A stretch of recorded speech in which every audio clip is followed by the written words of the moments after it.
Aaron Nielsen is one of the West's most successful hunters, and not just in numbers.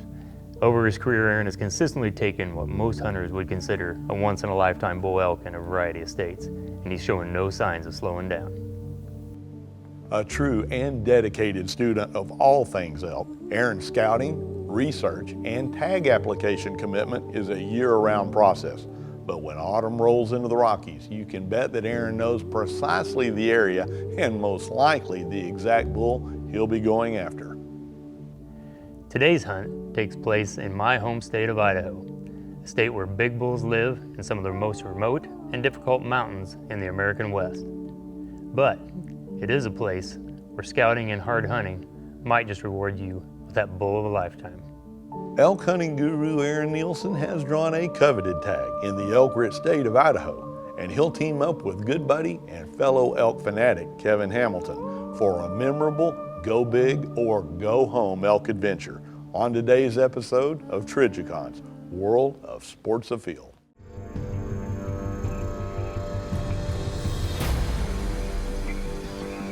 Yes. By all means.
Frustrating for me, I've never hunted this area until this year, is it's pretty thick, you know, and I mean, there you can hear them right there, but you can hear all these bulls. We got this one, he's probably 400. You can't see any of them.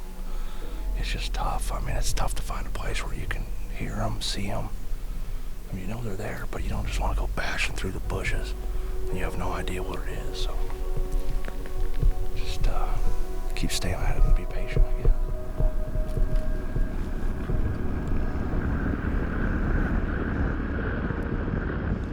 So here in Idaho, they offer a unique opportunity for sportsmen like myself, and you included. It's called the Super Hunt Tags. And it's basically a raffle for elk, deer, antelope, moose, a combo, so on and so forth. And so in the last couple years, I've been very fortunate to have won a couple of Super Hunt Tags. Basically, it's a tag that allows me to hunt anywhere in the state of Idaho with any legal weapon, as long as I'm hunting in a unit where the season is open and I'm hunting for the weapon that's open at that time. So it allows me to travel around and obviously, you know, experience lots of places and try to find the big bull that I'm looking for. We have got elk everywhere, in front of us, left of us, over the hill, back behind us. We're still trying to figure out where the big one is, so we just haven't found that big boy, so we just have to keep looking.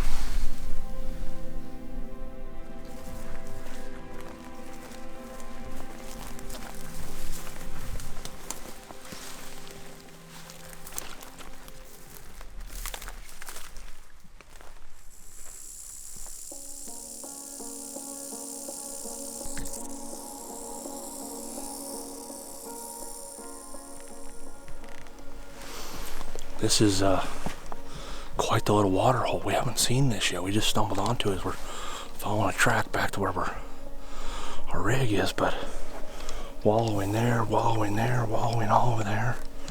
Yeah, man, this would be an awesome setup for a bow. This would be cool. Yeah, neat spot.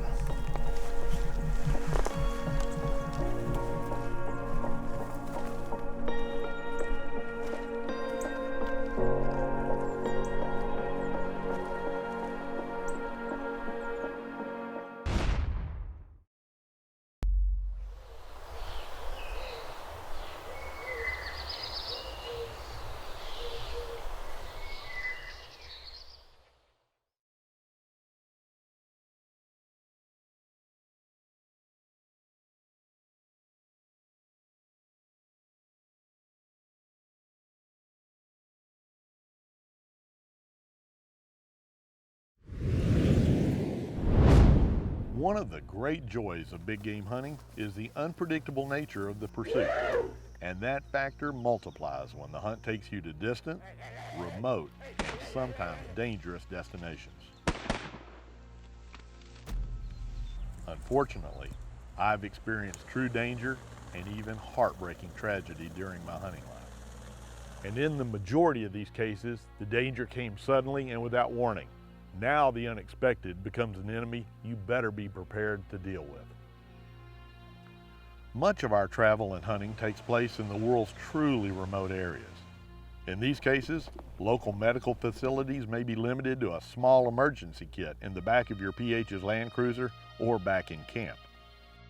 Medical emergencies and the need for immediate medical evacuation can come in endless forms. Being charged by a wounded animal, snake bites, malaria, plane crashes, gunshot wounds, all are things our team have experienced over the years. More traditional medical issues such as heart attack, heat stroke, bad falls, broken bones, and the like are also out there looking for the unlucky or the unprepared.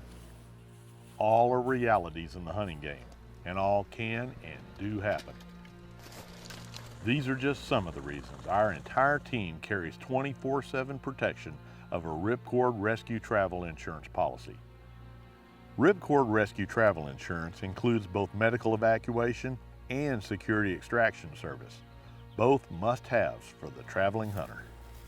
You can never completely eliminate danger or the unexpected in this game, but you can be prepared for it with Ripcord. I do not and never will travel without Ripcord protection.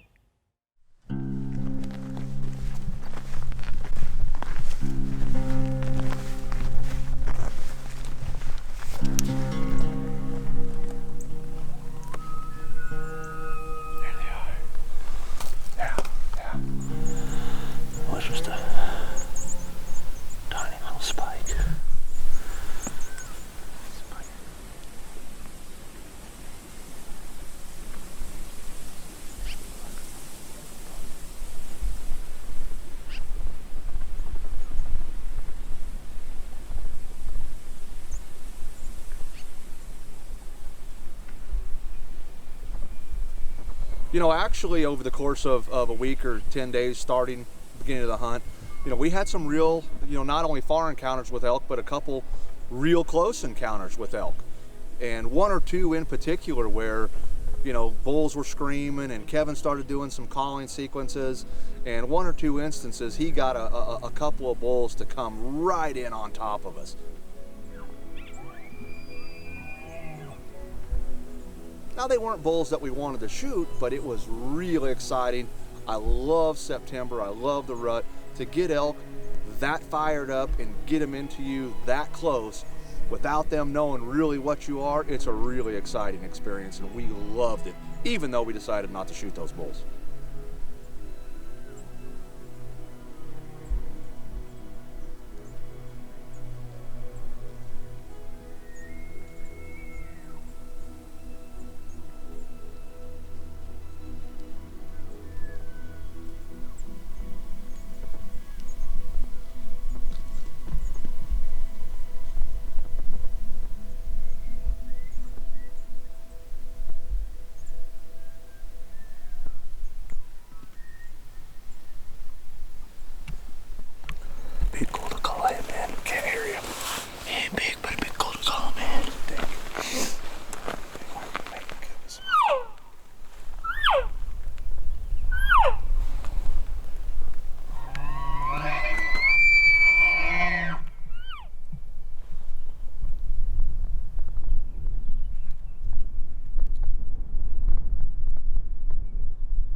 70 elk this morning.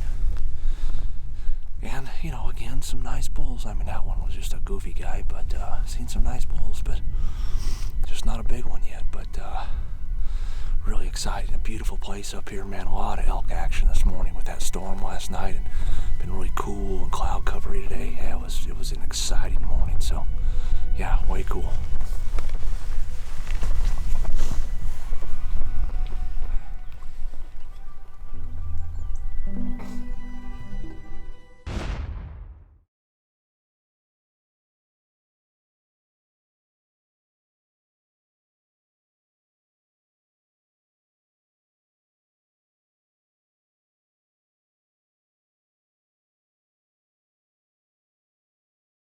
Closed captioning provided by Cryptech. Battlefield to backcountry.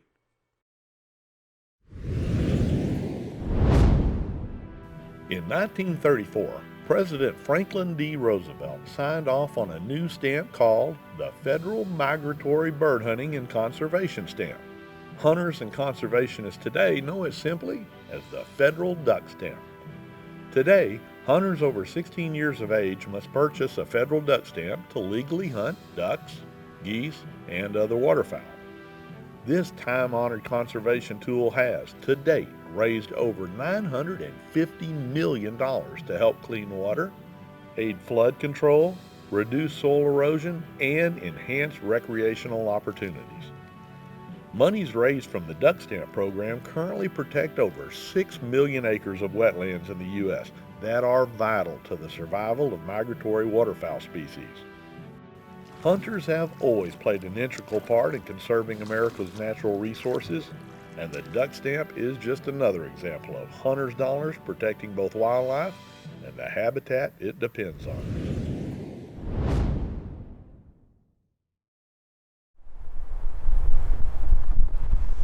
Got a bunch of elk over here on the hillside, but they're moving in and out of that juniper, so they're tough to see, but I don't know, 6 or 8 of them maybe. No.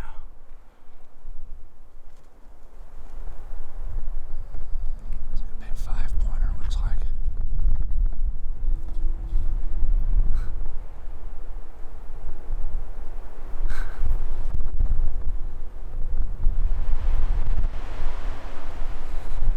There's only 2 big bulls I've seen. They're fighting right now. Say again. They're fighting right now.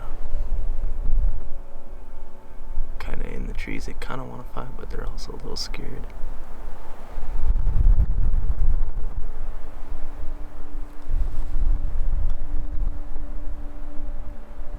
Well, that's what we're looking for right there. I mean, not what I'm looking for, but getting into it now. That big, heavy framed 5. He's got great fronts and big thirds, and man, he's got a good frame. He just doesn't. He's got no 5s and nothing else. But in that other one, he was messing around. It was probably like a 310 6x6 or something like that. But anyway, so we've gotten back in here to where we wanted to get to. The elk we found a few days ago, and now that the smoke's out of here, we're hoping it's gonna be good. We literally just walked back in here 10 minutes ago, so we know there's a bunch more elk we still gotta find.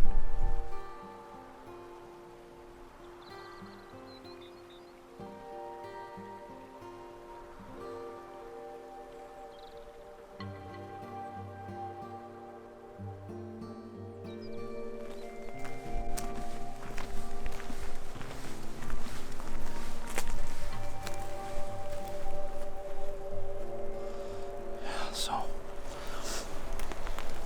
my buddy who's running the cameras in here helping me, he knows this area real well. Idaho lifelong resident, and so in the springtime he was in here and he saw what he said. He says, listen, I have absolutely no doubt it's a 400-inch bull, and right on top of this ridge. Now, of course, doesn't mean the same bull, but we think this big guy is around here somewhere. Not sure if that one, but anyway, so that's part of the reason why we're in here. But man, there's been several places. Obviously, he's coming through here, and then, you know, right out in there is where the meadow and all the grass and everything is. But, you know, that's private, so we got to stay on the public. But, yeah, he's here. We just got to see if we can lay eyes on him. So now, we've got a bull bugling right up here. One right up and one down below.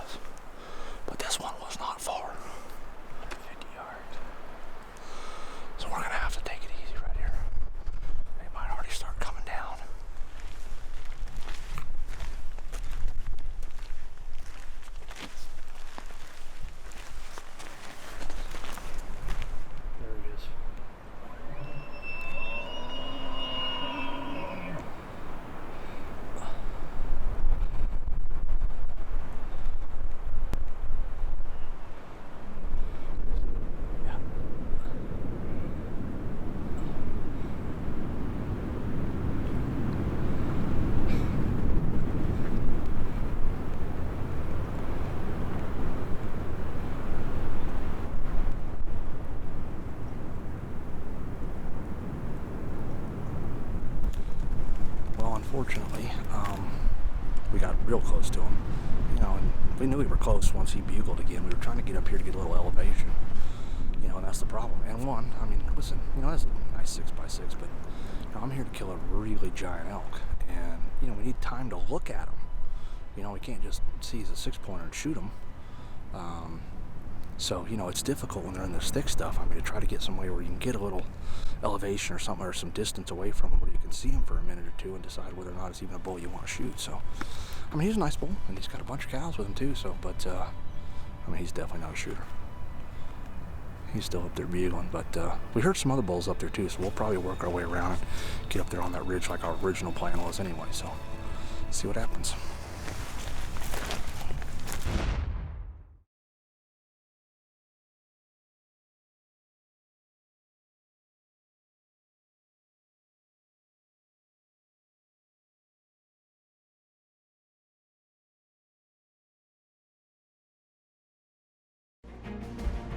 Trigicon's World of Sports Afield has been presented by Trigicon, Brilliant Aiming Solutions, DSC, Conservation, Education, and Protecting Hunters' Rights, Hornady, Accurate, Deadly, Dependable, Remington, A New Era, Voigt Harness Company, Mud River, Travel, Train, Hunt, Ripcord Rescued Travel Insurance, Sports Afield Trophy Properties, the Wildlife Gallery, and by Sam Hunter Training, because you only get one first shot. I don't see the bull now. He's already gotten down in the bushes. I'm sure we'll see him eventually, though. Got an elk over here. Bull. Let's see if we can get a look at him, see what he is.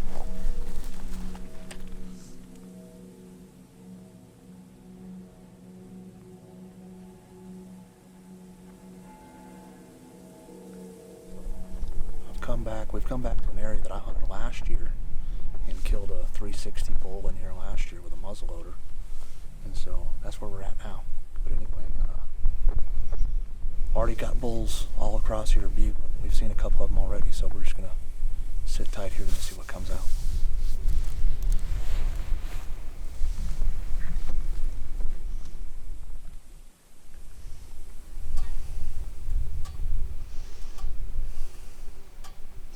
Oh, there's his cows right below. I see him.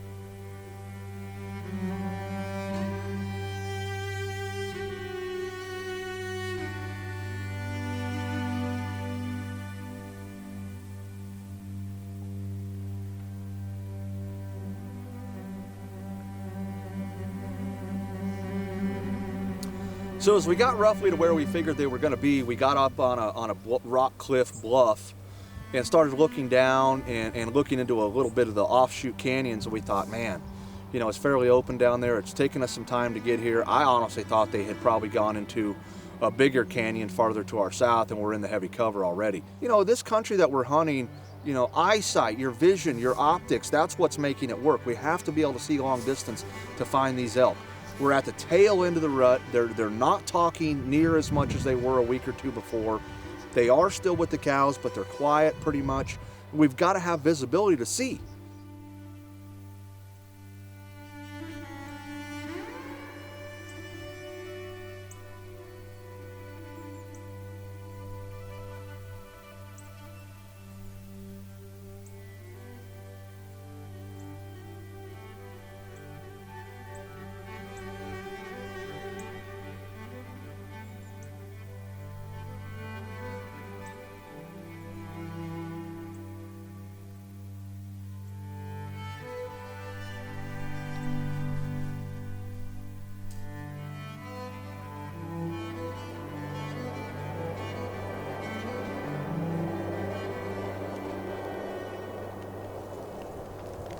Well, we're just standing around the campfire now, but had a real exciting afternoon. As we were getting back close to camp, we found another bull that, listen, it was a long ways away and we were having trouble with the light because it was late, but we think he's a big bull. So we're gonna try to see if we can't find him tomorrow and have a look.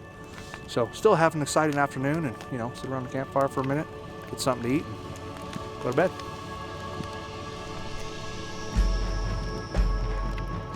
The quest for giant elk can be all-consuming. The sacrifice will, for most hunters, go unrewarded if it's a record bull or bust commitment.